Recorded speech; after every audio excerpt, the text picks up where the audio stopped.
రోమిలికి రాసిన పత్రిక 6వ అధ్యాయము మొదటి నుంచి 14 వచనాలు. రోమిలికి రాసిన పత్రిక 6వ అధ్యాయము మొదటి 14 వచనాలు మనం చదువుకుందాము. అలాగైనా ఏమందుము, కృప విస్తరింపవలనని పాపమందు నిలిచి ఉందుమా? అట్లన రాదు. పాపం విషయమై చనిపోయిన మనము ఇక మీదట ఎలాగు దానిలో జీవింతుము? క్రీస్తు యేసులోనికి బాప్తిస్మం పొందిన మనమందరము ఆయన మరణంలోనికి బాప్తిస్మం పొందితమని మీరు ఎరగరా? కాబట్టి తండ్రి మహిమ వలన క్రీస్తు మృతుల్లో నుండి ఎలాగూ లేపబడినో అలాగే మనమును నూతన జీవము పొందిన వారమై నడుచుకున్నట్లు మనము బాప్తిస్మం వలన మరణములో పాలు పొందుటకై ఆయనతో కూడా పాతిపెట్టబడితిమి. మరియు ఆయన మరణం యొక్క సాదృశ్యమందు ఆయనతో ఐక్యము గలవారమైన ఎడల ఆయన పునరుద్ధానం యొక్క సాదృశ్యమందును ఆయనతో ఐక్యము గలవారమై ఉందుము. ఏలయనగా మనము ఇకను పాపమునకు దాసులము కాకుండుటకు పాప శరీరము నిరర్థకమగునట్లు మన ప్రాచీన స్వభావము ఆయనతో కూడా సిలువ వేయబడినని ఎరుగుదుము. చనిపోయిన వాడు పాప విముక్తుడని తీర్పు పొంది ఉన్నాడు. మనము క్రీస్తుతో కూడా చనిపోయినడల క్రీస్తు మృతుల్లో నుండి లేచిన క్రీస్తు ఇకను చనిపోడనియు మరణమునకు ఇకను ఆయన మీద ప్రభుత్వము లేదని ఎరిగి ఆయనతో కూడా జీవించుతామని నమ్ముచున్నాము. ఏలయనగా మనము ఆయన చనిపోవుట చూడగా పాపం విషయమై ఒక్కమారే చనిపోయిన గాని ఆయన జీవించుట చూడగా దేవుని విషయమై జీవించున్నాడు. అటువలే మీరును పాపం విషయమై మృతులుగాను దేవుని విషయమై క్రీస్తు యేసునందు సజీవులుగాను మిమ్మును మీరే ఎంచుకొనుడి. కాబట్టి శరీర దురాశలకు లోబడినట్లుగా చావునకు లోనైన మీ శరీరమందు పాపమును ఏలనీయకుడి. మరియు మీ అవయములను దుర్నీతి సాధనములుగా పాపమునకు అప్పగింపకుడి. అయితే మృతుల్లో నుండి సజీవులు మనుకొని మిమ్మును మీరే దేవునికి అప్పగించుకొనుడి. మీ అవయములను నీతి సాధనాలుగా దేవునికి అప్పగించుడి. మీరు కృపకే గాని ధర్మశాస్త్రమునకు లోనైన వారు కారు గనుక పాపము మీ మీద ప్రభుత్వము చేయదు. దేవుడు తన పరిశుద్ధ వాక్యమును మన వినికిడిలో దీవించి ఆశీర్వదించునుగాక. ఆమేన్. రోమిలికి రాసిన పత్రిక 6వ అధ్యాయము మొదటి 14 వచనాలు. ఈ యొక్క వాక్య భాగానికి మనం ఒక టైటిల్, ఒక శీర్షిక ఇవ్వాలంటే dead to sin, alive to God. Dead to sin, alive to God. ఈ యొక్క టైటిల్ అనేది 11వ వచనాన్ని ఆధారం చేసుకొని మనం తీసుకోవడం జరిగింది. ఎందుకంటే ఈ ప్యాసేజ్ మొత్తానికి కూడా ముఖ్యమైనటువంటి మూలమైనటువంటి వచనముగా దీన్ని మనం చూడవచ్చు. అటువలే మీరును పాపం విషయమై మృతులుగాను దేవుని విషయమై క్రీస్తు యేసునందు సజీవులుగాను మిమ్మును మీరే ఎంచుకొనుడి. ఇప్పటి వరకు మనము పాపము అంటే ఏంటి, పాపము యొక్క పర్యవసానము, కాన్సిక్వెన్స్ అనేది విశ్వవ్యాప్తమైనటువంటి యూనివర్సల్ ప్రాబ్లముగా అది ఎలా ఉందో మొదటి 3 అధ్యాయాల్లో మనం చూసాం. ఏ భేదము లేదు, అందరూ పాపం చేసిన వారే అనేది, నీతిమంతుడు లేడు, ఒక్కడును లేడు. ధర్మశాస్త్ర క్రియ ద్వారా ఎవరునూ దేవుని దృష్టికి నీతిమంతుడిని తీర్చబడడు అన్న విషయాన్ని మొదటి 3 అధ్యాయాల్లో ఎస్టాబ్లిష్ చేయడం జరిగింది. That is the doctrine of sin. మానవుని యొక్క ప్రాబ్లం ఒక్కటే చెప్పి వదిలేలేదు, కానీ ఆ ప్రాబ్లంకి సొల్యూషన్ కూడా ఈ యొక్క రోమిలికి రాసిన పత్రిక మనకు అందిస్తూ ఉంది. అదేంటంటే ధర్మశాస్త్రమునకు వేరుగా దేవుని నీతి, God's righteousness apart from the law. అది 3వ అధ్యాయం 20వ వచనం నుండి ప్రారంభమైంది. దాన్ని మనం ఏమన్నామంటే ది డాక్ట్రిన్ ఆఫ్ సాల్వేషన్. ఈ రక్షణ సిద్ధాంతములో 3 స్థాయిలుగా ఇది నెరవేర్చబడటం మనం చూస్తాం. మన రక్షణ అనేది భూత, భవిష్యత్, వర్తమాన కాలానికి సంబంధించినది. భూతకాలంలో జరిగిపోయినటువంటిది రక్షణ ఏంటంటే పాపం యొక్క శిక్ష నుండి రక్షణ. దాన్నే మనం ఏమన్నామంటే జస్టిఫికేషన్, నీతిమంతుడిగా తీర్చబడుట. నీతిమంతుడిగా తీర్చబడుటకు అసలు నీతిమంతుడిగా తీర్చబడటం అంటే ఏంటి? డెఫినేషన్ ఏంటో చూసాము. ఆ తర్వాత నీతిమంతుడిగా తీర్చబడడానికి ఆధారం ఏంటి అనేది మనం చూసాము. ఒక ఎగ్జాంపుల్ అబ్రహాం యొక్క జీవితాన్ని మనం చూసాము. నీతిమంతుడిగా తీర్చబడిన వారి యొక్క ఆశీర్వాదాలేంటో మనం 5వ అధ్యాయంలో చూసాము. ఆ నీతిమంతుడిగా తీర్చబడడానికి యేసుక్రీస్తు ప్రభువు మనకు ఏ విధంగా సబ్స్టిట్యూట్ అయ్యాడు? ఆయనకి మనకు అసలు సంబంధం ఏంటి? ఎక్కడ రిలేషన్ ఉంది? కనెక్షన్ ఎక్కడుంది? ఆయన నాకు 2000 సంవత్సరాల తర్వాత ఏ విధముగా ఆయన సబ్స్టిట్యూట్ అవుతాడు అన్న విషయాల్ని కడపటి ఆదామైనటువంటి యేసుక్రీస్తు మొదటి ఆదాము సంతానమైనటువంటి మన అందరికీ ఏ విధముగా ఆయన మనకు సబ్స్టిట్యూట్ అయ్యాడో మనము 5వ అధ్యాయము మిగిలిన వాక్య భాగాల్లో మనం చూస్తూ వచ్చాం. ఇప్పుడు 6వ అధ్యాయము నుండి 7వ అధ్యాయము 8వ అధ్యాయం వరకు మనకు ఒక ప్రాముఖ్యమైనటువంటి అంశము ఈ యొక్క రక్షణలో మనము డీల్ చేస్తా ఉన్నాం. అది ఏంటంటే ప్రస్తుతము ఉన్నటువంటి రక్షణ. గతించిపోయినదేమో జస్టిఫికేషన్ అయితే ఇప్పుడు అనుదిన రక్షణ, మనము కొనసాగించబడేటువంటి రక్షణ ఏంటంటే శాంక్టిఫికేషన్. శాంక్టిఫికేషన్ మనము పరిశుద్ధపరచబడేటువంటి క్రమములో పాపము యొక్క శక్తి నుండి, పాపము యొక్క ప్రభావము నుండి, దాని యొక్క బలము నుండి అనుదినము మనము ఏ విధముగా రక్షించబడతాం, ఏ విధంగా పాపాన్ని జయిస్తూ పరిశుద్ధమైన జీవితాన్ని మనము జీవించగలుగుతాము. దీన్నే యేసు ప్రభు యొక్క పోలికలోనికి మార్చబడటం అని కానీ, రక్షణలో ఎదగటం అని కానీ, ఆత్మీయంగా ఎదగటము, అభివృద్ధి చెందటం అని కానీ, in the image of Christ, క్రీస్తు యొక్క సారూప్యంలోనికి మార్చబడటము అని కానీ మనము పిలుస్తూ ఉంటాం. దీన్నే సిద్ధాంతపరముగా మనం చూసినట్లయితే సాంక్టిఫికేషన్. ఇది మనము చూద్దాము రండి. సో ఈ 14 వచనాల్లో మనకి ఏమి తెలియచేస్తా ఉందంటే, 6వ వచనం మొదటి వచనం చూడండి.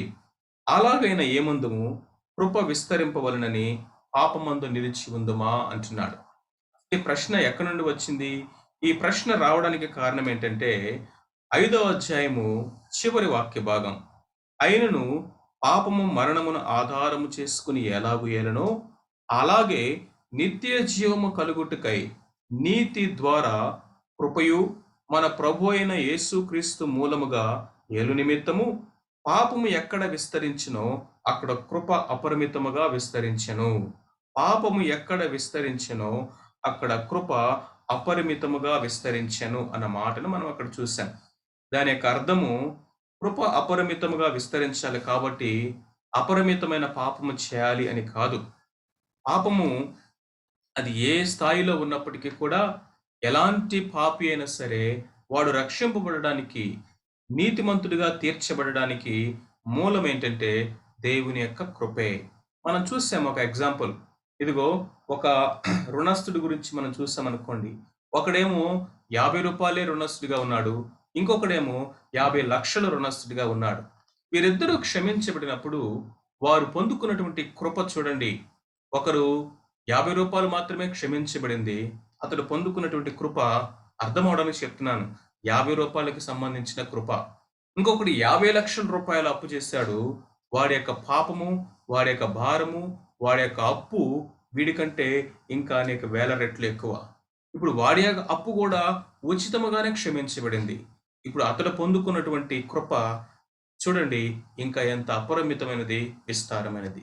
సో కాబట్టి ఆ కాంటెక్స్ట్ లో మనం ఆలోచన చేసినట్లయితే, ఎక్కడైతే పాపము అపరిమితముగా విస్తరించిందో ఆ అపరిమితమైన పాపములో ఉన్నటువంటి పాపులను సైతము రక్షించడానికి దేవుని కృప చాలినది, సరిపోయినది. కృప అనేది ఇంకా అపరిమితముగా, ఇంకా అత్యధికముగా దేవుడు వారి విషయంలో కూడా కుమ్మరిస్తా ఉన్నాడు అనేది దాని యొక్క అర్థం. కాబట్టి ఆ మాటని మనము పెడార్థం తీస్తామేమోనని వెంటనే ఇక్కడ డీల్ చేస్తా ఉన్నాడు. అలాగైనను ఏమందుము కృప విస్తరింపవలనని పాపములో నిలిచి ఉందామా? పాపములో మనము నిలిచి ఉంటేనే కదా కృప విస్తరిస్తుంది అని మనము దాన్ని పెడ అర్థములో తీసుకోవడానికి వీల్లేదు. ఎందుకంటే the purpose of grace is not a license for a believer to continue in sin. దేవుడు మనకు కృపను అనుగ్రహిస్తా ఉంది. ఒక విశ్వాసి పాపములోనే కొనసాగుతూ ఉండడానికి కాదు. పాపం చేసుకోవడానికి లైసెన్స్ కాదు. No, not at all. Grace is enabling power to say no to sin. పాపానికి నో చెప్పగలిగిన సామర్థ్యము కృపలో ఉన్నది. కృప ఆ విధమైనటువంటి బలాన్ని, సామర్థ్యాన్ని, నిలిచి ఉండేటటువంటి స్థితిని మనకు అనుగ్రహిస్తా ఉంది. కాబట్టి అట్లనరాదు. చూడండి, అట్లనరాదు. అలాగైనను ఏమందుము, కృప విస్తరింపవలనని పాపమందు నిలిచి ఉందుమా? అట్లనరాదు. ఆన్సర్ అక్కడే ఇచ్చేస్తా ఉన్నాడు. You should not say like that. ఏ విధంగా కూడా అది కాదు, అట్లా అనరాదు అని చెప్తా ఉన్నాడు. ఎందుకని? చూడండి, ఇక్కడ కొన్ని విషయాలు మనము తెలుసుకోవలసినటువంటి విషయాలు ఉన్నాయి. మనం ఎరగవలసినటువంటి విషయాలు ఉన్నాయి. మనము మీరెరుగురా మీరెరుగురా అని ప్రశ్నిస్తూ మనం ఎరుగుదుము, ఎరిగి ఎరిగి అన్న మాటల్ని ఇక్కడ రిపీటెడ్ గా ఈ ప్యాసేజ్ లో మనం చూస్తా ఉన్నాం. మొట్టమొదటిది, నీవు నేను మనమందరము ఎరగవలసినటువంటి విషయం ఏంటి? పాపములో మనము ఏ విధము చేతనైనను నిలిచి ఉండడానికి వీలు లేదు అంటున్నాడు. ఎందుకంటే you must know that you are dead to sin. ఈ ఇంగ్లీష్ గ్రామర్ని ఒక్కసారి చాలా జాగ్రత్తగా గమనించండి. ప్రభువుని ఎరగక ముందు మనం ఎవరంటే we were dead in sin. పాపములో మనము నశించిపోయిన వారిగా, పాపములో మనము నిత్య నరకాగ్నికి వెళ్ళేటటువంటి వారిగా ఒకప్పుడు మనం ఉన్నాం. We are in sin and we are dead in sin. కానీ యేసుక్రీస్తు ప్రభునందు నీతిమంతులుగా తీర్చబడినటువంటి, రక్షింపబడినటువంటి, క్షమించబడినటువంటి మనము ఇప్పుడు ఎవరంటే you must know that you are dead to sin. పాపానికి చచ్చిపోయినటువంటి వారము, లేకపోతే పాపము విషయములో, పాపము చేసే విషయంలో మనము చనిపోయినటువంటి వారు అనే విషయాన్ని ఎరగాలి. ఏంటిది? What does it mean by dyeing to sin are dead to sin? జాగ్రత్తగా వినండి. ఇక్కడ మనకి ఎక్స్ప్లెయిన్ చేస్తా ఉన్నాడు. పాపం విషయమై చనిపోయిన మనము ఇక మీదట ఎలాగు దానిలో నివసించుదము? చనిపోయిన వాడు ఎలాగ పాపంలో కొనసాగుతాడు? మీకు ఈ సంగతి తెలియదా? నువ్వు పాపం విషయంలో చనిపోయావన్న సంగతి నీకు తెలియదా? చనిపోయిన వాడు పాపంలో కొనసాగడు కదా. ఒకప్పుడు భయంకరమైనటువంటి ఆల్కహాల్ తాగేవాడు చనిపోయాడు. చనిపోయిన వాడికి ఆ పాపమును చేయలేడు కదా, దానిలో కొనసాగలేడు కదా. ఒకప్పుడు ఒక భయంకరమైనటువంటి వ్యసనానికి అలవాటు పడిన వాడు, అది తాగుడు కానీ, లేకపోతే ధూమపానం కానీ, మరి ఏదైనా కానీ, అతనికి ఇప్పుడు నువ్వు చేయమని చెప్తే అతడు చేయడు. ఎందుకంటే ఈజ్ డెడ్. సరే, ఇది బాగానే ఉంది. మరి నేను ఎట్లాగా చనిపోయాను పాపానికి అంటే ఇక్కడ ఎక్స్ప్లెయిన్ చేస్తున్నాడు. క్రీస్తు యేసులోనికి బాప్తిస్మం పొందిన మనమందరము ఆయన మరణములోనికి బాప్తిస్మం పొందిదరని మీరు ఎరుగరా. This is very very important verse. Verse 3. క్రీస్తు యేసులోనికి బాప్తిస్మం పొందిన మనమందరము ఆయన మరణములోనికి బాప్తిస్మం పొందితమని మీరు ఎరుగరా. యేసుక్రీస్తు ప్రభులోనికి బాప్తిస్మం పొందటం అంటే ఏంటి? క్రీస్తు యేసులోనికి బాప్తిస్మము అంటే అర్థం ఏంటంటే మనమందరము కూడా యేసు క్రీస్తు ప్రభులో ఒక్క శరీరమై ఉండడం. ఒక్క శరీరమై ఉండడము. చూడండి, కొరింథీయులకు రాసినటువంటి మొదటి పత్రిక 12వ అధ్యాయము 13వ వచనం చదువుతున్నాను. మీరు కూడా బైబిల్స్ ఓపెన్ చేసి చూడండి. కొరింథీయులకు రాసిన మొదటి పత్రిక 12వ అధ్యాయము 13వ వచనం. ఏలయనగా యూదులమైనను, గ్రీసు దేశస్థులమైనను, దాసులమైనను, స్వతంత్రులమైనను మనమందరము ఒక్క శరీరములోనికి ఒక్క ఆత్మయందే బాప్తిస్మము పొందితిమి. మనమందరము ఒక్క ఆత్మను పానము చేసిన వారమైతిమి. Look at this verse. యూదులైనను, గ్రీసు దేశస్థులైనను, దాసులైనను, స్వతంత్రులైనను, స్త్రీలైనను, పురుషులైనను, ఎవరైనా సరే మనమందరము అంటే యేసు క్రీస్తు ప్రభువులో ఇదిగో ఆ పాప క్షమాపణను అనుభవించిన వారు, రక్షించబడిన వారు, నీతిమంతులుగా తీర్చబడినటువంటి వారు ఎవరయ్యా అంటే ఒక్క ఆత్మ ద్వారా ఒక్క శరీరములోనికి మనము బాప్తిస్మము పొందితిమి. సో కాబట్టి యేసుక్రీస్తు ప్రభువు యొక్క సార్వత్రిక సంఘము అని ఆయన శరీరములోనికి మనమందరము కూడా చేర్చబడ్డాము. బాప్తిస్మము అంటే అర్థం ఏంటంటే చేర్చబడుట, లేకపోతే ముంచబడుట, ఇమ్మర్స్ అని అర్థం. సమ్మిళితమవుట, ఏకమగుట, దానిలో పాలిభాగస్తులు, భాగము అయిపోవుట. శరీరములో అవయవం అనేది భాగం, కలిసిపోయినటువంటి అవయవం, దానిలో ఒక మెంబర్. అదేవిధంగా యేసుక్రీస్తు ప్రభు యొక్క శరీరంలోనికి మనము బాప్తిస్మం పొందటం అంటే ఆయన మరణములోనికి బాప్తిస్మము పొందుటయే. ఏ విధంగా అయితే ఆయన మరణములోనికి బాప్తిస్మం మనం పొందిన వారం అయ్యామో ఆయనతో కూడా పాతి పెట్టబడితిమి. Look at these stages. మనము క్రీస్తుతో కూడా పాతి పెట్టబడిన వారము. మనము ఆయన యొక్క చూడండి, కాబట్టి తండ్రి మహిమ వలన క్రీస్తు మృతుల్లో నుండి ఎలాగో లేపబడినో అలాగనే మనము నూతన జీవం పొందిన వారం నడుచుకున్నట్లు ఆయన బాప్తిస్మం వలన మరణములో పాలు పొందుటకై ఆయనతో కూడా పాతి పెట్టబడి వ్యక్తిమి. సెకండ్ స్టెప్ ఏంటంటే, నువ్వెవరు అంటే, నేను క్రీస్తు ప్రభువులోనికి బాప్తిస్మం పొందిన వాడను. రెండవది, నీవెవరు అంటే, క్రీస్తు ప్రభు యొక్క మరణంలోనికి నేను బాప్తిస్మం పొందిన వాడను. మూడవది, నీవెవరు అంటే, క్రీస్తు ప్రభువుతో కూడా నేను పాతి పెట్టబడినటువంటి వాడను. యేసు క్రీస్తు ప్రభు వారితో కూడా నేను బాప్తిస్మం పొందాను ఒక్క శరీరంలోనికి. యేసు క్రీస్తు ప్రభువుతో ఆయన యొక్క పొందిన బాప్తిస్మం పొందడం అంటే ఏంటి? ఆయన మరణములోనికి నేను బాప్తిస్మం పొందాను. ఆయన మరణములో సహా అనుభవం కలిగిన వాడుగా నేను ఎంచబడ్డాను. ఆయనతో కూడా నేను పాతి పెట్టబడిన వాడును. అంతేకాకుండా ఆయనతో కూడా సిలువ వేయబడితిని. ఆయనతో కూడా సిలువ వేయబడ్డామంట. 6వ వచనం చూడండి. ఏమనగా మనము ఇకను పాపమునకు దాసులము కాకుండుటకు పాప శరీరము నిరర్ధకమగునట్లు మన ప్రాచీన స్వభావం ఆయనతో కూడా సిలువ వేయబడినని ఎరుగుదము. మన పాత పురుషుడు, ప్రాచీన స్వభావం అంటే మన యొక్క పాప స్వభావము, మన యొక్క పాప పురుషుడు, ప్రాచీన పురుషుడు, ఓల్డ్ మ్యాన్. మన ప్రాచీన పురుషుడు ఎవరైతే ఉన్నారో ఆ పాప స్వభావము కలిగినటువంటి ఆ వ్యక్తి క్రీస్తుతో కూడా సిలువ వేయబడ్డాడంట. Listen very careful. జస్టిఫికేషన్ గురించి మనం మాట్లాడుకున్నప్పుడు సబ్స్టిట్యూషన్ గురించి మాట్లాడుకున్నాం. సబ్స్టిట్యూషన్ అంటే ఏంటి?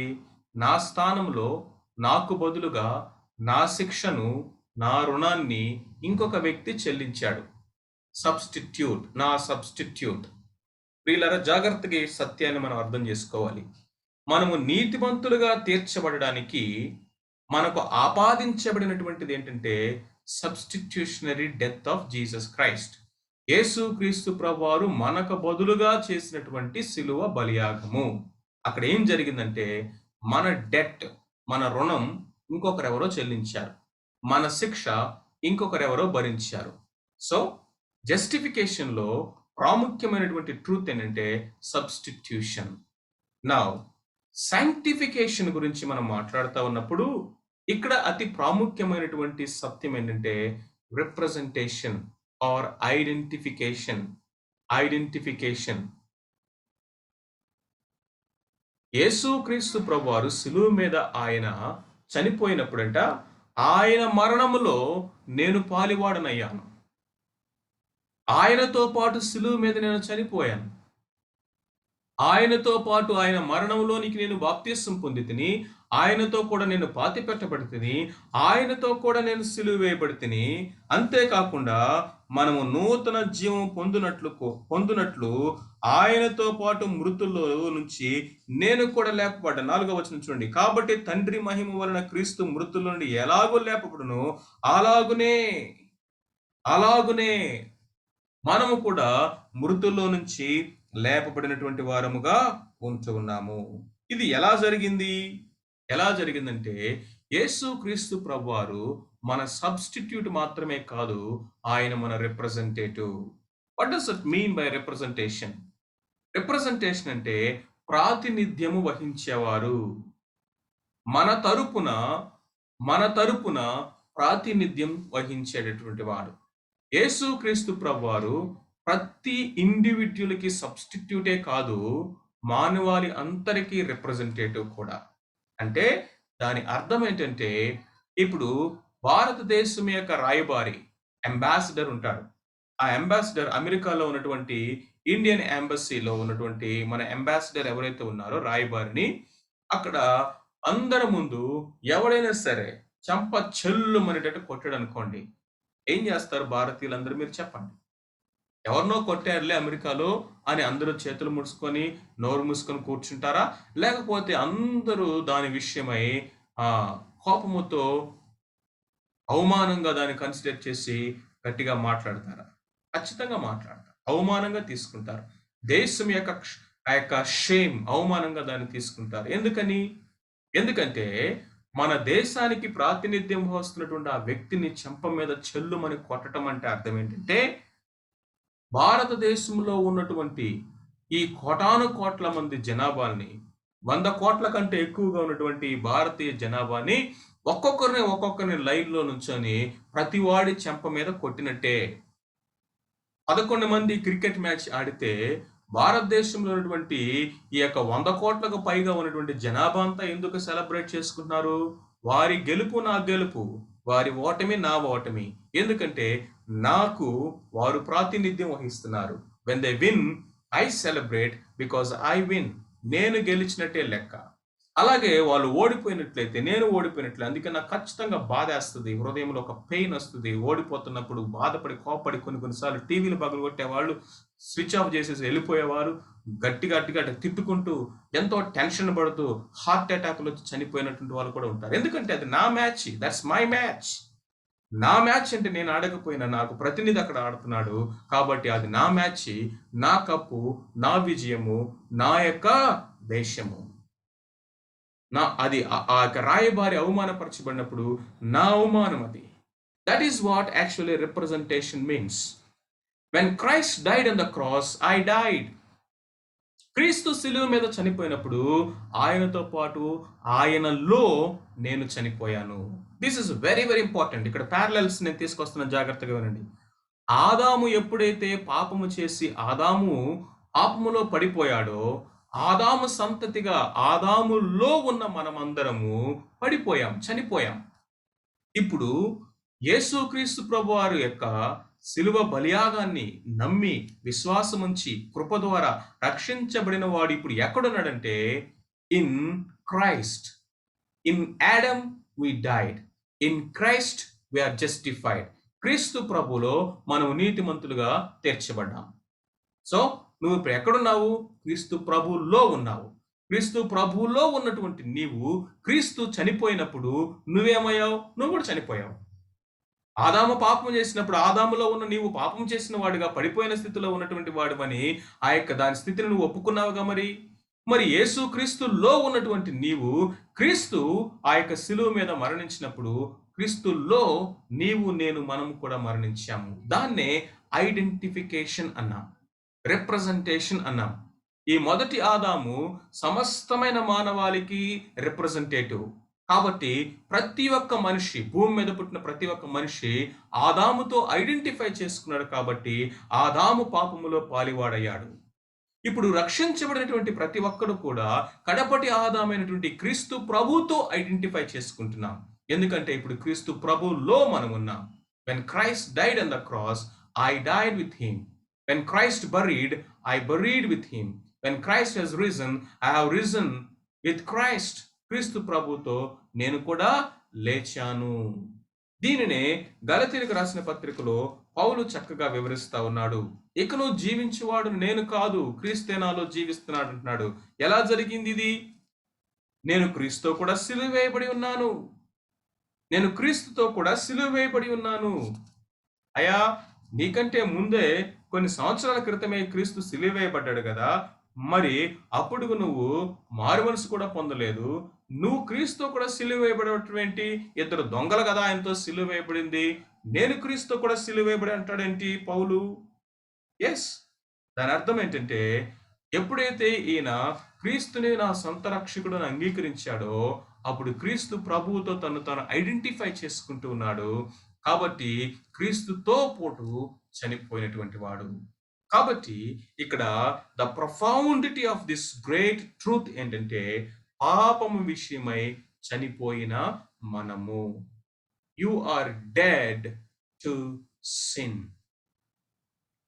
ఎలా జరిగింది ఇది అంటే, you are dead in Christ, you are buried with Christ and you have risen with Christ. That is identification with the death, burial and resurrection of Jesus Christ. యేసుక్రీస్తు ప్రభువారి యొక్క శిలువ మరణ, భూస్థాపన, పునరుద్ధానాలతో మనల్ని మనం ఐడెంటిఫై చేసుకుంటా ఉన్నాం. So baptised into his death, అది మన యొక్క రక్షణలో మొట్టమొదటి యొక్క సత్యము. క్రీస్తు ప్రభు యొక్క మరణ, భూస్థాపన, పునరుద్ధానముల ద్వారానే నీకు నాకు మనందరికీ రక్షణ అనేది వ్యక్తిగతమైనది సాధ్యము అయ్యింది. కాబట్టి ఇది ఎలా జరిగింది అంటే, నేను క్రీస్తు ప్రభు యొక్క మరణముతో ఐడెంటిఫై చేసుకున్నాను. ఆయనతో పాటు నేను కూడా చనిపోయాను. నేను క్రీస్తు ప్రభు యొక్క భూస్థాపనతో నేను ఐడెంటిఫై చేసుకున్నాను. ఆయనతో పాటు నేను కూడా చనిపోయాను. నేను క్రీస్తు ప్రభు యొక్క పునరుద్ధానముతో నేను ఐడెంటిఫై చేసుకున్నాను. కాబట్టి ఇదిగో జాగ్రత్తగా వినండి. యేసు క్రీస్తు ప్రభువారు ఆయన చనిపోయినప్పుడు ఆయన శరీర సంబంధమైనటువంటి భౌతికమైన శరీరముతో ఆయన శిలువ మీద చనిపోయాడు. ఆయన పాతి పెట్టబడ్డాడు. కానీ ఆయన తిరిగి లేచినప్పుడు మహిమ శరీరముతో, మరణము లేని శరీరముతో, నిత్యము జీవించే శరీరముతో ఆయన తిరిగి లేచాడు. కాబట్టి ఆయన చనిపోయినప్పుడు చనిపోగలిగినటువంటి రక్తమాంసములు కలిగినటువంటి శరీరము కలిగిన వాడుగా ఉన్నాడు. కానీ ఆయన పునరుద్ధానుడైనప్పుడు మరణము లేనటువంటి శరీరముతో, మహిమ శరీరంతో తిరిగి లేచాడు. ఇది నాకు ఏమి తెలియజేస్తా ఉందంటే, పాపము వలన వచ్చినటువంటి మరణము అనేటువంటి ఈ యొక్క క్షయమైపోయినటువంటి యొక్క స్థితిలో ఉన్నటువంటి నేను క్రీస్తు ప్రభు యొక్క మరణ, భూస్థాపన, పునరుద్ధానాల ద్వారానే నూతన జన్మ అనుభవాన్ని పొందుకున్నాను. అందుకనే ఎవడైనను క్రీస్తునందునెడల వాడు నూతన సృష్టి, పాతవి గతించెను, ఇదిగో సమస్తము క్రొత్తవాయెను, మహిమ శరీరముతో. కాబట్టి ఇక్కడ ఏమంటున్నాడంటే చూడండి, మనము ఎందుకు ఆయనతో కూడా లేపబడ్డామంట? 4వ వచనం చాలా ప్రాముఖ్యమైనది. మనము నవీన స్వభావము పొందిన వారమై నడుచుకున్నట్లు. మనము నవీన స్వభావము పొందిన వారమై నడుచుకున్నట్లు మనము బాప్తిస్మం వలన మరణములో పాలు పొందుటకై ఆయనతో కూడా పాతి పెట్టబడింది. ఆయనతో కూడా మనం తిరిగి లేచాము. ఎందుకంటే ఆయనతో కూడా పాతి పెట్టబడ్డాము. పాతి పెట్టబడిన వాడు సమాధిలోనే లేడు. కాబట్టి క్రీస్తులో ఉన్నటువంటి మనము క్రీస్తులో చనిపోయాము. క్రీస్తులో ఉన్నటువంటి మనము క్రీస్తుతో పాతి పెట్టబడ్డాము. క్రీస్తులో ఉన్నటువంటి మనము సమాధిలోనే లేము. ఎందుకంటే క్రీస్తు సమాధిలో లేడు. కాబట్టి ఎందుకు మనం ఆయనతో పాటు పాతి పెట్టబడ్డామై అంటే, so that we might have raised along with him to walk in newness of life. నవీన స్వభావములో, నూతనత్వములో మనము జీవించాలి. దీన్నే ఏమన్నామంటే సాంక్టిఫికేషన్ అన్నాం. మన పాత జీవితానికి సంబంధించిన నడక అంటే నడవడిక, క్యారెక్టర్ ఇప్పుడు మారిందంట. నవీన స్వభావమును ధరించుకున్నాం. నూతన పురుషుడిగా లేసాము. నూతన సృష్టిగా చేయబడ్డాము. గొంగళ పురుగు ఇప్పుడు సీతాకోక చిలుకగా మార్చబడింది. దాని నడక వేరు, దీని నడక వేరు. దాని లైఫ్ వేరు, దీని యొక్క లైఫ్ వేరు. ఇది ఎలా జరిగిందంటే క్రొత్త జన్మ అనుభవం ద్వారా. ఈ క్రొత్త జన్మ అనుభవాన్ని దేంతో పోలుస్తున్నాడంటే క్రీస్తు ప్రభు యొక్క మరణ, భూస్థాపన, పునరుద్ధానాలతో యూనిటీ, ఐడెంటిటీ, సాదృశ్యంలో పాలువారు అగుట. అందుకనే మనము బాప్తిసం తీసుకుంటాం. ఈ బాప్తిసములో ఇదిగో మనము నీళ్ళలోకి ముంచబడి మరలా పైకి లేచినప్పుడు అది దేనికి సాదృశ్యంగా ఉందంటే, ఇదిగో ఈ యొక్క పాత స్వభావం కలిగినటువంటి వాడు క్రీస్తు ప్రభువులో చనిపోయాడు. చనిపోయిన వాడు ముంచబడి ఇదిగో ఆ యొక్క భూమి యొక్క అడుగు భాగంలోనికి వెళ్ళి ప్రభు 3 దినాలు ఉన్నట్లుగా నీళ్ళలోనికి వెళ్ళి మరలా పైకి లేవటం అనేది దేనికి సాదృశ్యంగా ఉందంటే ఆయన మరణ, భూస్థాపన, పునరుద్ధానములకు సాదృశ్యముగా ఉన్నది. దాన్ని ఎప్పుడైతే నా వ్యక్తిగతంగా నేను స్వీకరిస్తానో, దానితో నేను వ్యక్తిగతంగా ఐడెంటిఫై చేసుకుంటానో, ఆదాము యొక్క పాపం ఏ విధంగా ఇంప్యూట్ చేయబడిందో నాలోనికి, ఇప్పుడు నేను కడపటి ఆదామైన క్రీస్తు ప్రభుతో ఐడెంటిఫై చేసుకోవటం ద్వారా ఆయన నీతి నాకు ఇంప్యూట్ చేయబడింది. ఇప్పుడు ఇంప్యూట్ చేయబడినటువంటి ఈ యొక్క నీతితో మనం ఆగిపోయి నీతిమంతులుగా తీర్చబడ్డాములే, ఇక చాలు అనుకోవటం కాదు. నవీన స్వభావమును మనము ధరించుకొని నూతనమైనటువంటి జీవితము నూతనమైనటువంటి జీవితము పొందిన వారమై మనము నడుచుకునవలెనని ఆయనతో పాటు లేపబడ్డాము. నూతనమైన జీవితము. మన జీవితం మారిందా? మన మాటలు మారినవా? మన ఆలోచనలు మారినయా? మన నడవడిక మారిందా? దీన్ని సింప్లిఫైడ్ ఫామ్ లో ఏమంటున్నాడంటే, సో యునైటెడ్ విత్ క్రైస్ట్. 5వ వచనం చూడండి. మరియు ఆయన మరణం యొక్క సాదృశ్యమందు ఆయనతో ఐక్యము గలవారమైనడెలా ఆయన పునరుద్ధానం యొక్క సాదృశ్యమందును ఆయనతో ఐక్యము గలవారమై ఉందుము. United with Christ in both death and burial and resurrection. ఆయన మరణ, భూస్థాపన, పునరుద్ధానములో మనం ఆయనతో ఐక్యము గలవారమై ఉన్నాము. ఆయనతో ఐడెంటిఫై చేసుకున్నాము. ఆయనలో మనం పాలివారుగా ఉన్నాము. This is a profound truth అండి. ఇది మనకు అర్థం కావాలి. నో దిస్ అంటున్నాడు. ఫస్ట్ మనం చేయాల్సిందంటే నో, దీన్ని ఎరగాలి, దీన్ని తెలుసుకోవాలి. ఆ పాత స్వభావము, పాత పురుషుడు సిలువేయబడ్డాడని తెలుసుకోవాలి. ఆ పాత పురుషుడు పాతి పెట్టబడ్డాడని తెలుసుకోవాలి. ఇదిగో క్రీస్తుతో పాటు న్యూ మ్యాన్, నవీన స్వభావము కలిగినటువంటి ఈ యొక్క నూతన పురుషుడు నూతన జీవములో ఇదిగో క్రొత్త వ్యక్తిగా, నూతన సృష్టిగా చేయబడ్డాము. అందుకన్నాడు, ఒకడు క్రొత్తగా జన్మించితే గాని. క్రొత్తగా జన్మించడం అంటే ఏంటి? పాతవాడు చనిపోకుండా క్రొత్తవాడు ఎలా జన్మిస్తాడు? ఎలాగ చనిపోయాడు? క్రీస్తుతో చనిపోవడము. నేను క్రీస్తుతో పాటు పాతి పెట్టబడటము. ఏ విధంగా అయితే యేసు క్రీస్తు ప్రభువారు ఆయన మరణించుట చూడగా ఒక్కసారే మరణించాడు, 100 సార్లు మరణించలేదు. ఆయన జీవించుట చూడగా దేవుని విషయమై జీవించుచూ ఉన్నాడు. కాబట్టి మన యొక్క పాపాల విషయంలో కూడా మనం మారు మనసు అనేది, నీతిమంతులుగా తీర్చబడటం అనేది, పాపములన్నీ కూడా క్యాన్సిల్ చేయబడటం అనేది, ఆ పాత పురుషుడు సిలువకు కొట్టబడుట అనేది ఒక్కసారే జరిగిపోయింది. ఆ తర్వాత మనము స్నానం చేసినట్లుగా ప్రతిరోజు ఆయన రక్తంతో మనం శుద్ధి చేసుకోవటమే కానీ మనము ప్రతిరోజు నీతిమంతులుగా తీర్చబడట్లేదు. We are justified once for all. కానీ ఏ విధంగా అయితే మనము ఆ కాళ్ళు కడుక్కుంటున్నామో, స్నానం చేసిన వాడు వాష్ చేసుకుంటాడు, కాళ్ళు ఒక్కటే కడుక్కుంటాడు. అది ఈ శిష్యుల యొక్క పాదాలు కడుగుతున్నప్పుడు ప్రభు చెప్పాడు, స్నానం చేసిన వాడు కాళ్ళు ఒక్కటే కడుక్కుంటే చాలు, అంత అవసరం లేదన్నాడు. అంటే when the Christ washed us with his blood once for all, he declared righteous. నీతిమంతుడైన తీర్పు తీర్చేస్తాడు మనం. మరి నీతిమంతుడైన వాడికి మురికి అవుతుందా? నీతిమంతుడైన వారికి డర్ట్ వస్తుందా? వస్తుంది. ఏం చేస్తాడు? వాష్ చేసుకుంటాడు, అంతే, కడుక్కుంటాడు ఏ రోజుకి ఆ రోజు. ఎందుకు అంటే పాత పురుషుడు ఎవడైతే ఉన్నాడో, పాప స్వభావంలో ఉన్నవాడు ఎవడైతే ఉన్నాడో వాడు చనిపోయాడు. ఇప్పుడు జీవిస్తుంది ఎవరంటే క్రీస్తులో నూతన సృష్టి. క్రీస్తు కొరకు నూతన సృష్టిగా చేయబడినటువంటి వాడు, నీతిమంతులుగా ప్రభువు చేత తీర్చబడినటువంటి వాడు, ఆత్మచేతను, దేవుని వాక్యము చేతను తిరిగి ఆ ఆత్మలో జన్మించినటువంటి వాడు. ఎవరు వీడంటే నూతనమైన పురుషుడు.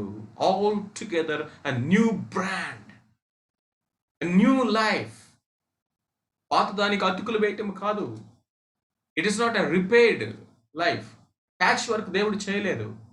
దేవుడు అన్నాడు, it's all together a new life. ఆ నవీన స్వభావంలో మనం తెలుసుకోవాలి. అండ్ ఫైనల్గా ఏం తెలుసుకోమంటున్నాడంటే 9వ వచనం ఒకసారి చూడండి. ఎన్ని విషయాలు ఉన్నాయో మనం తెలుసుకోవాల్సినవి. 9వ వచనము, మనము క్రీస్తుతో కూడా చనిపోయినడలా మృతుల్లో నిండిన క్రీస్తు ఇకను చనిపోడనియు, మరణమునకు ఇకను ఆయన మీద ప్రభుత్వం లేదనియు ఎరిగి ఆయనతో కూడా జీవించుదమని నమ్ముచున్నాము. Knowing that Christ have been raised from the dead. క్రీస్తు మృతుల్లో నుంచి లేచాడన్న సంగతి మనకు తెలుసు. ఆ తర్వాత మరలా ఆయన చనిపోడన్న సంగతి మనకు తెలుసు. అంతేకాకుండా death has no longer dominion over him. Death no longer has dominion over him. మరణం అనేది ఆయన మీద ఏ విధమైనటువంటి ఆధిపత్యము లేదు. మరణమునకు ఇక మీద ఆయన మీద ప్రభుత్వం లేదు. యేసుక్రీస్తు ప్రభువారికి మరణానికి యేసుక్రీస్తు ప్రభువారి మీద ప్రభుత్వము ఆధిపత్యము లేదు. సో యేసుక్రీస్తు ప్రభువులో ఉన్నటువంటి నీకు నాకు, క్రీస్తులోనికి బాప్తిస్మం పొందినటువంటి నీకు నాకు, మనందరి మీద కూడా మరణము ప్రభుత్వము చేయదు. మరణమునకు ప్రభుత్వము లేదు, ఆధిపత్యము లేదు. Death has no dominion, death has no power, no government, no control, no rule over you and me. పాపమునకు మరణమునకు లేదు. ఎందుకంటే మరణము ఆయన్ని బంధించి ఉంచుట అసాధ్యము. ఆయనని మరణము సమాధిలో బంధించి ఉంచలేకపోయింది. ఆయన తిరిగి లేచుట ద్వారా ఆయనతో పాటు నువ్వు తిరిగి లేచావు. ఆయన ఏ విధంగా అయితే మరణము బంధించి ఉంచలేకపోయిందో నిన్ను కూడా మరణము బంధించి ఉంచలేదు. ఎంత గొప్ప నిరీక్షణ ఇది. సో ఏమి ఎరగమంటున్నాడు? మనం క్రీస్తుతో కూడా చనిపోయామని ఎరగమంటున్నాడు. రెండవది, యేసు క్రీస్తు ప్రభుతో చనిపోయినటువంటి మనము ఆయనతో పాటు నూతన స్వభావం పొందిన వారిగా తిరిగి లేచాము అనేది నువ్వు నమ్మమంటున్నాడు, ఎరగమంటున్నాడు. మూడవదిగా, మరణానికి మన మీద ఏ విధమైన ప్రభుత్వం లేదు అన్న సంగతి మనము ఎరగమంటున్నాడు. కాబట్టి పాపము విషయమై చనిపోయినటువంటి నీవు పాపములో ఎలాగో కొనసాగుతావు? What a question it is. రెండవది, ఈ యొక్క వాక్య భాగంలో మనం చేయవలసింది, లేకపోతే మనం తెలుసుకోవాల్సినటువంటి ఇంకొక విషయం ఏంటంటే రెకన్. చూడండి 11వ వచనం. అటువలే మీరును పాపం విషయమై మృతులుగాను, దేవుని విషయమై క్రీస్తు యేసునందు సజీవులుగాను మిమ్మును మీరే ఎంచుకొనుడి. మొట్టమొదటిది తెలుసుకొనుడి, రెండవది ఎంచుకొనుడి. ఏమని ఎంచుకోవాలి? ఎప్పుడైతే మనము ఏదైతే తెలుసుకోవాలో, ఏదైతే ఎరగాలో, మన పొజిషన్ ఏంటో, మనం పొందుకున్నదేంటో, మన స్థితి ఏంటో అనేది ముందు అసలు ఏదైతే మనం ఎరుగుతామో, ఎరగటము మనకు సాధ్యమైనప్పుడు ఎంచుకోవటం అనేది ఈజీ. ఎంచుకోవటం easy. You count yourself, you reckon yourself. Reckon అన్న మాటకి అర్థం ఏంటంటే దాని యొక్క ఫుల్ యూసేజ్ లోనికి రావడం అని అర్థం. అంటే దాని అర్థం ఏంటంటే, మీకు వచ్చిన ఎగ్జాంపుల్ చెప్తాను. మన యొక్క అకౌంట్లోనికి ఒక ఆయన ఒక చెక్ ఇచ్చాడు. ఎంత ఇచ్చాడు? మేబీ ₹1,00,00,000 చెక్ మనకు ఒక ఆయన రాసిచ్చాడు. ఇప్పుడు రాసిచ్చినటువంటి వ్యక్తి ఎవరంటే బిల్ గేట్స్. బిల్ గేట్స్ వ్యక్తి మనకు ₹1,00,00,000 మన అకౌంట్ నెంబర్ వేసి కింద సైన్ చేసి చెక్ ఇచ్చాడు. అదేంటంటే మొట్టమొదటి స్టెప్, ఆ చెక్ తీసుకున్నంత మాత్రం నువ్వు కోటేశ్వరుడు అవ్వు. Be very careful. పొజిషనల్గా నువ్వు కోటేశ్వరుడివే, కానీ ఆ కోట్లు నువ్వు అనుభవించాలంటే ముందు ఏం చేయాలంటే, అసలు నీకు ఆ చెక్ ఇచ్చిన వ్యక్తి ఎవరో నీకు తెలియాలి. దాని యొక్క విలువ ఏంటో నీకు తెలియాలి. ఆయన ఎంత గొప్పవాడో నీకు తెలియాలి. నీకు ఎంత గొప్ప మొత్తాన్ని ఇచ్చాడో నీకు తెలియాలి. ఇచ్చినటువంటి వ్యక్తి ప్రపంచంలోనే కోటేశ్వరుడు అన్న సంగతి నీకు తెలిసినప్పుడు ఇమ్మీడియట్గా వచ్చే రెస్పాన్స్ ఏంటో తెలుసా? పరిగెత్తుకుంటూ వెళ్ళి బ్యాంకులో దాన్ని డ్రా చేసుకుంటాం, డిపాజిట్ చేస్తాం, ట్రాన్సాక్షన్ చేసేస్తాం. ఎరగటం అనేది ప్రాపర్గా జరిగినట్టయితే ఎంచుకోవటం అనేది సాధ్యమవుతుంది. అటువలే క్రీస్తు వలె, అటువలే యేసు ప్రభుకి ఏదైతే జరిగిందో దానిలాగానే, ఎలాగైతే ఆయన మీద పాపము ఏలుబడి చేయలేకపోయిందో, మరణం యొక్క ప్రభుత్వం ఆయన మీద లేకుండా పోయిందో, అటువలే మీరును పాపం విషయమై మృతులుగాను, దేవుని విషయమై క్రీస్తు యేసునందు సజీవులుగాను మిమ్మును మీరే ఎంచుకోండి. Count yourself, reckon yourself, reckon your self. ఒక డెస్టిట్యూట్గా ఉన్నటువంటి ఆ యొక్క రోడ్డు మీద ఉన్నటువంటి అనాథని రాజు దత్తత తీసుకున్నాడు అనుకోండి. దత్తత డిక్లేర్ చేయగానే రాజు ఆ యొక్క లీగల్ డాక్యుమెంట్స్ మీద సంతకం చేయగానే పొజిషనల్గా వీడు రాజకుమారుడు అయిపోయాడు. No doubt at all, because రాజు తనని దత్తత తీసుకున్నాడు కాబట్టి. కానీ పొజిషనల్గా అయినంత మాత్రాన లైఫ్లో అది రావాలిగా రాచరికం అనేది. ఇప్పుడు ఈ అబ్బాయి ఏం చేయాలంటే, I'm no more a destitute, ఇక నేను అనాథన కాదు, ఆ రోడ్ సైడ్ చెత్త కుప్ప దగ్గర ఏరుకొని తినేటటువంటి వాడిని కాదు, నా పొజిషన్ మారింది, నన్ను ఒక రాజు దత్తత తీసుకున్నాడు, నేను ఒక రాజ్యానికి అధిపతిని, నా లైఫ్ టోటల్గా మారిపోయింది. You must know that. Once you know that, then how to live a life అనే దాన్ని ఎంచుకోవటం అనేది సాధ్యమవుతుంది. క్రీస్తులో నువ్వు చనిపోయావని, పాతిపెట్టబడ్డావని, తిరిగి లేచావని, నవీన స్వభావాన్ని నీకు ఇచ్చాడని, ఏ విధంగా అయితే మరణము క్రీస్తు ప్రభుని బంధించి ఉంచలేకపోయిందో నిన్ను కూడా బంధించి ఉంచలేదని, ఇదిగో నీవు మరణం మీద దేవుడు నీకు జయాన్ని ఇచ్చాడని, మరణం తర్వాత నీకు నిరీక్షణ ఇచ్చాడని, పాపం విషయమై నువ్వు చనిపోయావన్న సంగతి నువ్వు ఎరిగినప్పుడు నిన్ను నీవు పాపానికి మృతుడుగాను దేవుని విషయమై క్రీస్తు విషయందు సజీవునిగా ఎంచుకోవటం అనేది easy. You will draw the fullness of the blessing, you will draw the fullness of the benefit of what you have known, what is given to you. ఎంచుకోండి. ఇక ఈ చేతులు నాది కాదు, పాపం చేయమని అనుకోండి, ఈ చేతులు నావి కావు, నావి కావు. We are dying to live. This is the basic concept of Christian life. We are dying to live.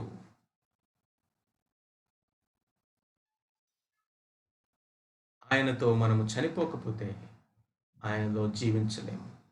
ఇది ఐడెంటిఫికేషన్. అంతేకాకుండా ఈ అనుదిన ప్రోగ్రెసివ్ సాల్వేషన్లో, అనుదిన రక్షణలో, శాంక్టిఫికేషన్లో మనము అనుదినము చనిపోతాము, అనుదినము సిలువనెత్తుకొని మనం నడుస్తాము. దీన్ని ఆ తర్వాత ఇదిగో ప్రోగ్రెసివ్ శాంక్టిఫికేషన్లో మనము చూస్తాం. కాబట్టి మొట్టమొదటిగా ఏంటంటే యు మస్ట్ నో సంథింగ్. రెండోది ఏంటంటే you must count or you can reckon something.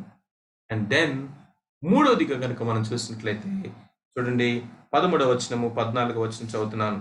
మరియు మీ అవయములను దుర్నీతి సాధనలుగా పాపమునకు అప్పగింపకుడి, అయితే మృతుల్లో నుంచి సజీవులం అనుకొని మిమ్ముని మీరే దేవునికి అప్పగించుకొనుడి. మీ అవయములను నీతికి సాధనములుగా అప్పగించుడి. మీరు కృపకే గాని ధర్మశాస్త్రములకు లోనైన వారు కారు గనుక పాపము మీ మీద ప్రభుత్వము చేయదు. సో థర్డ్ వర్డ్, మూడవ అతి ప్రాముఖ్యమైన మాట ఎక్కడంటే ఈల్డ్, అప్పగించుకో. Present, offer your members of your body. మీ శరీర అవయవాల్ని దేవునికి అప్పగించండి, నీతికి సాధనాలుగా అప్పగించండి.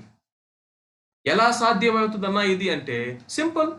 అంతకుముందు దుర్నీతికి అప్పగించావుగా, దుర్నీతి ఏది చేయమంటే అది చేస్తావుగా. పాపం, సాతానుడు, శరీరము, లోకము నిన్ను ఏది చేయమంటే అది చేయడానికి నీ అవయవాలను నువ్వు అప్పగించేసావుగా. ఇప్పుడు నీతికి లేకపోతే ఇదిగో ఇంకొక యజమానుడు, నీ మాస్టర్ అయినటువంటి క్రీస్తు ప్రభువుకి అప్పగించేసే వీటిని. ఆ విధముగా అప్పగించుట ద్వారా ఒకదానికి అప్పగించకుడి అన్నాడు, ఇంకొక దానికి అప్పగించుడి అన్నాడు. దుర్నీతికి సాధనాలుగా మీ శరీర అవయవాలను అప్పగించుకుడి, కానీ నీతికి సాధనాలుగా మీ శరీర అవయవాలని అప్పగించండి. దాన్ని అంటాడు 12వ అధ్యాయం 1వ వచనంకి వెళ్ళేసరికి, సజీవ యాగముగా మీ శరీరమును దేవునికి అప్పగించండి. ఈ చెయ్యి నాది కాదు, క్రీస్తు ప్రభువుకి నేను అప్పగించాను. ఈ కళ్ళు నావి కాదు, క్రీస్తు ప్రభువుకి అప్పగించాను.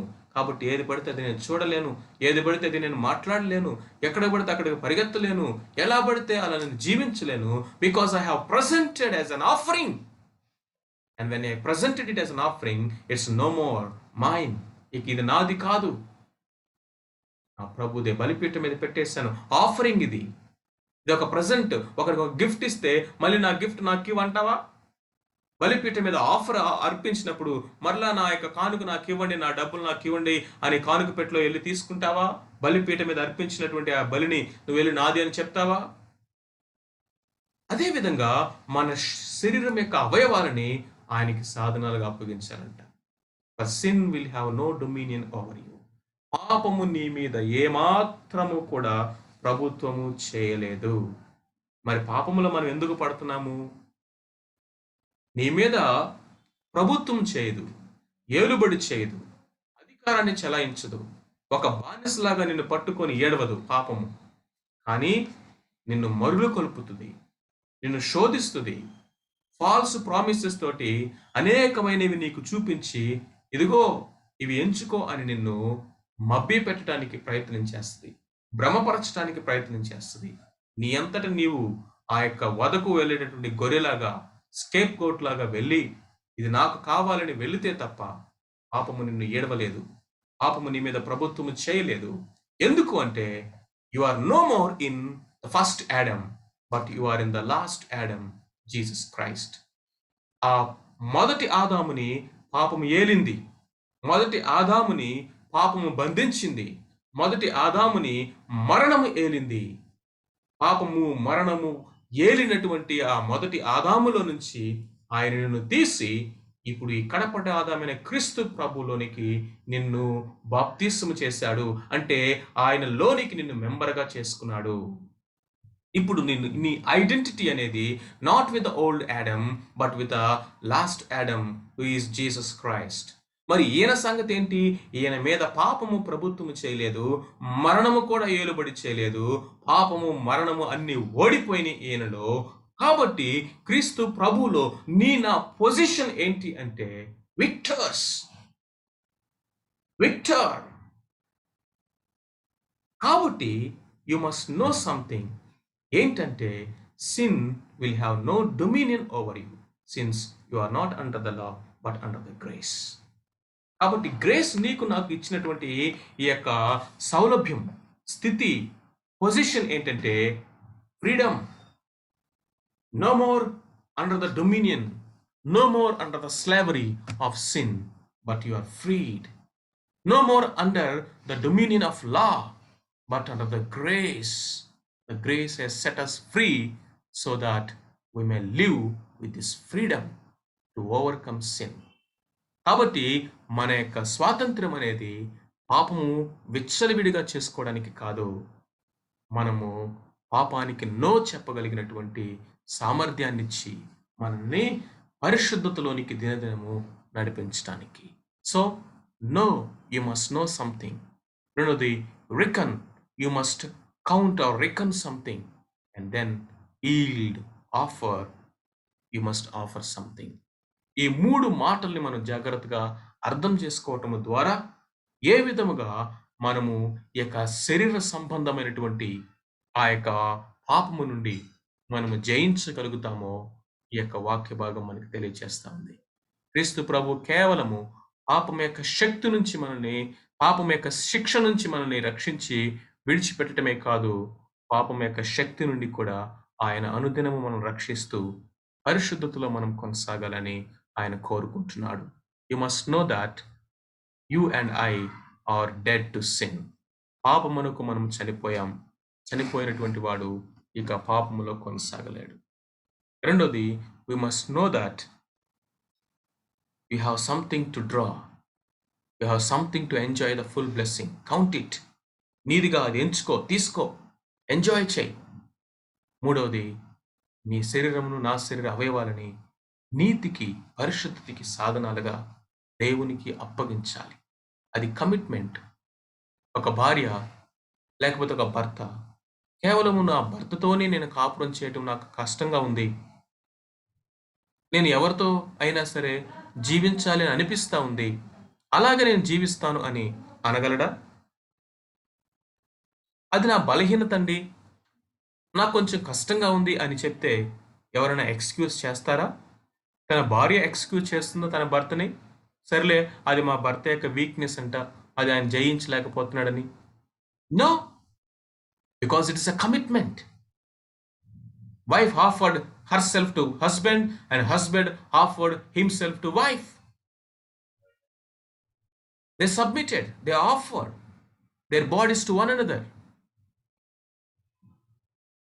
Likewise, we must offer ourselves to our bridegroom. మన పెండ్లి కుమారుడైన క్రీస్తు ప్రభువుకి మనల్ని మనము సమర్పించుకోవాలి. You offer your members God as an instruments of holiness and righteousness.